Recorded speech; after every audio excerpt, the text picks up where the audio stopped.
week, we got most of the way, actually about half of the way through, the material that we'd intended to cover in the first class.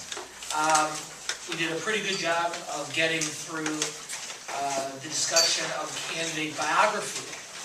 But the second thing that I'd hoped to cover last week, which we're going to talk about today instead, I may have mentioned here, are the three essential elements of building a successful message: the campaign rationale, the campaign theme, and the campaign issues. And then what I'll hope to do also in the second portion of class today is begin to talk about message targeting and how a successful candidate or campaign targets a message to different audiences with different goals in mind. And I will tell you, having thought about this part of the discussion over the course of the last week, I remember thinking to myself about a week ago, wow, if a prominent politician would be willing to take a position on a very high visible, highly contentious issue that dramatically impact different portions of the electorate in different ways, what a terrific example that would be for our discussion. So I called in a few favors. Joe Biden did his job. And the class rolls forward. All kidding aside, I think talking about the President's announcement on same-sex marriage is an ideal way of talking about targeting in just a little bit. But what I want to do for the first portion of class today is begin by talking at an even more basic level about the essential elements of message development.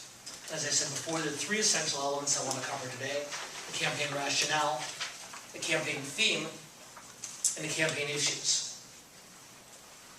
Now, the rationale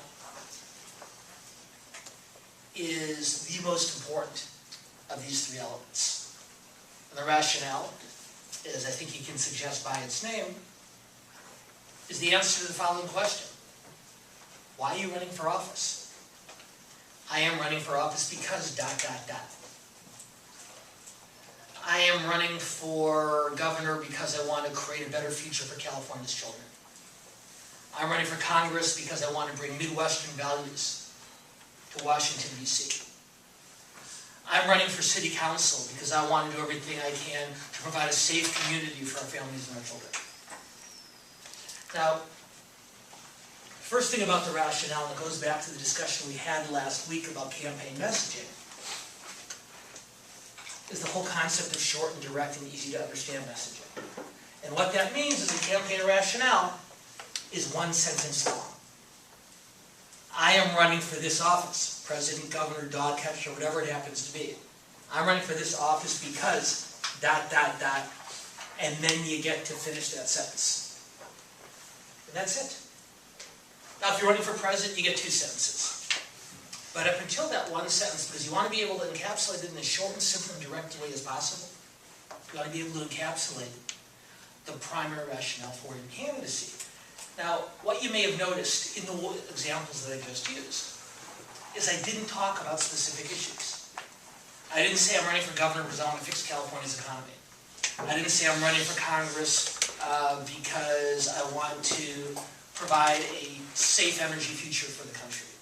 I didn't say I'm running for City Council because I want to get drug dealers off of our streets. Those are issues. Specific matters of public policy, we'll discuss those in a few minutes. But a rationale and a theme like it, a rationale is something broader. And a rationale that one sentence is meant to explain why you're running for office is not a specific issue. It's bigger than a specific issue.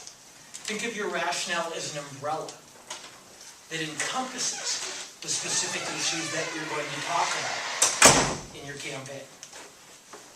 So, I give you a couple of my examples.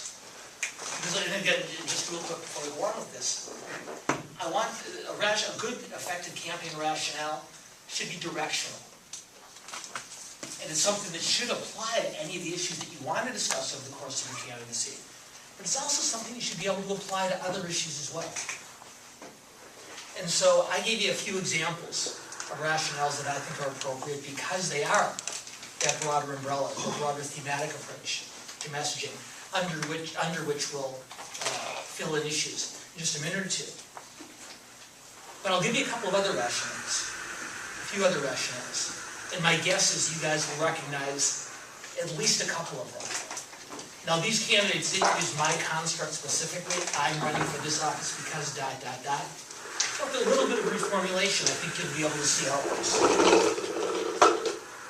I recognize there is a certain presumptuousness, a certain audacity to this announcement. I know I haven't spent a lot of time learning the ways of Washington, but I've been in Washington long enough to know that the ways of Washington must change. I'm running for president because I've been in Washington long enough to know that the ways of Washington must change. And you want to take a wild guess in the dark on who that was? Okay, good. There was 3 people in here who knew that it was Barack Obama. We got more work out of us than I thought we did over the course of 5 weeks. He didn't say, I'm running for president because I want to end the war in Iraq. He didn't say, I'm running for president because I want to fix a broken economy.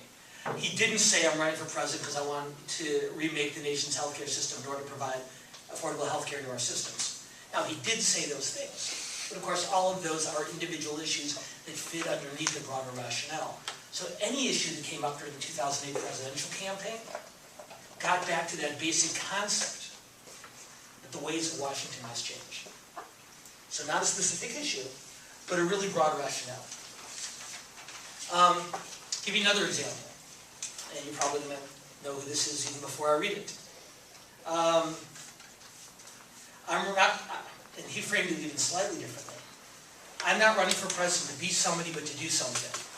To do the hard but necessary things, not the easy and needless things. I'm running for president to protect our home and defeat its enemies. I'm running for president of the United States, not yesterday's country, not a defeated country, not a bankrupt country. I'm running for president of the United States, a blessed country, a proud country, a hopeful country, the most powerful and prosperous country, and the greatest force for good on earth. And when I'm president, I intend to keep it so. I'm running for president because I intend to keep our country proud and prosperous. Again, a little bit of reformulating, but you can get the basic concept. And John McCain took a little bit more than a sentence or 2 to lay it out, but that was the basic premise of his candidacy. Not specific issues about the war, or about the economy, or about the other issues he emphasized, but something broader, more directional, something more thematic. I'm running for president to keep our country a proud and prosperous country. And once again, it's an umbrella under which individual issues can fit. And even for voters who don't pay a great deal of attention to a campaign as it unfolds, they get that broader thematic and broader directional sense. Now, I can read you a couple more. You'll probably figure out who this one is before I finish it, because he says his name. We know we can bring this country back.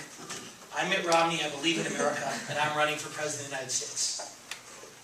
A little bit of reformulation. I'm running for president of the United States because I know we can bring this country back. I'm running for president because I know we can bring this country back.